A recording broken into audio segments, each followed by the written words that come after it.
Hello, my name is Jamila McMallow, and I'm a mindset coach and relationship expert, and I'm out here talking with you about part 3 of my series on healing mommy issues. And I myself am in mommy mode. I'm out here, my kids are playing, so if you hear them in the background, perfect, because we're talking about motherhood and mommies, and so that's what I'm doing right now. Okay, so this is part 3, and in this one we're talking about if your mother was Superwoman.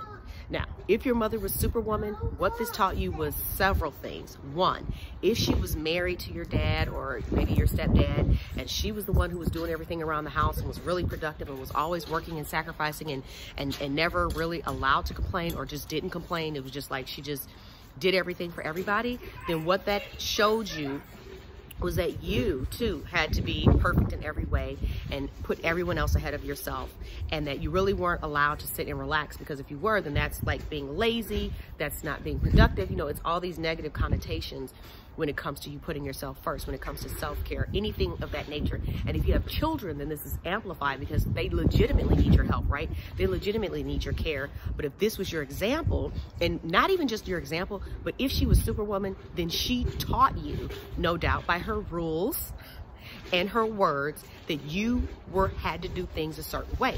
Now, certain cultures are a little more adamant about this than others. I've had several clients of particular background where in their culture, this is the way the women are trained. This is how the girls are raised.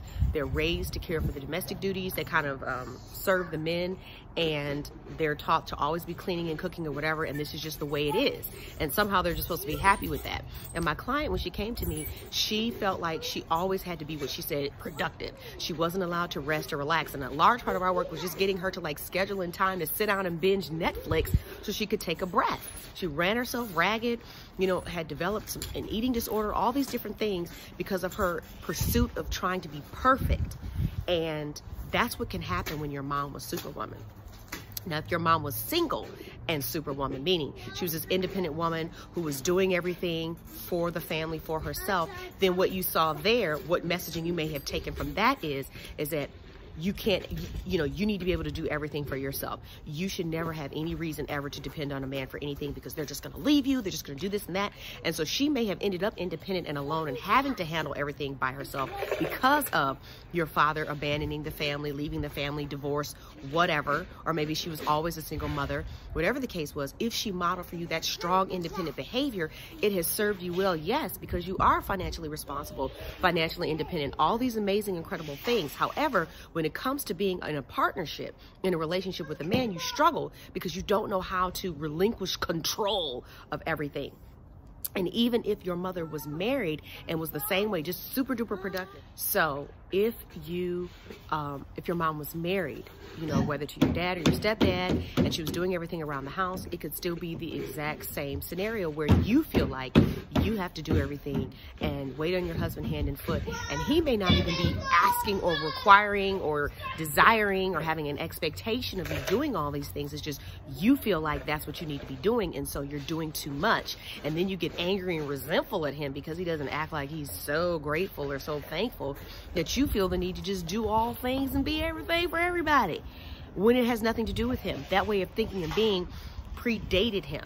So this type of behavior is going to impact your relationship in a way that you're going to have trouble relinquishing control. You're going to have trouble being with a man who wants to lovingly lead the family because you don't know how to do that. You feel like it's your job, either because you saw your mother be independent without a man, you feel like you have to lead the ship, or you saw your mother just doing everything even though she was married, and you feel like you still got to run the ship. So I want you to understand that neither one of those scenarios is going to support you in being in a happy, healthy relationship with a good man. And so you can absolutely reframe, reshape your beliefs about womanhood and about men and relationships. All of that can be changed, okay? It's what I do with my clients all the time. In fact, the client that I was telling you about, by the time we finished working together, she had started to allow herself to relax. She stopped cleaning up after her husband in certain ways when he didn't ask her to do those things. She was essentially creating scenarios where she was getting frustrated at him. And it was like, and I told her, I said, well, why would he clean it up? He knows if he leaves it there long enough, you're going to do it. And if you think you don't teach people how to treat you, then you don't even, then you're very mistaken. She had taught him if he leaves his stuff there, she's gonna clean it up. I said, don't clean it up. Keep walking around them shoes. He will put them away. He's a grown man. He knows how to do it. He's just not because you are. So little things like that. But the point is that she worked all that out, transformed her relationship, you know, for the better for that time in their relationship. And she's doing so much better now. Now, I will say this. If you feel like, oh my goodness, this is me to a T, then let's have a conversation about what working together would look like. You can visit my website at coachjamila.com and we can go from there. But I also want you to stay tuned for part 4, where we're going to be talking about giving yourself the courage to heal this part of yourself, really understanding why it's important to your womanhood and to how you are showing up in your relationships with men, why it's so important that you heal the trauma and the pain and the beliefs and the conditioning, especially the conditioning that you got from your mother when you were growing up as a little girl. Because remember, she was your living, breathing example of what it meant to be a woman. And so how you experienced her presence or absence had the biggest impact on you as a woman, believe it or not. All right. So thank you for watching, and I'll see you in part 4.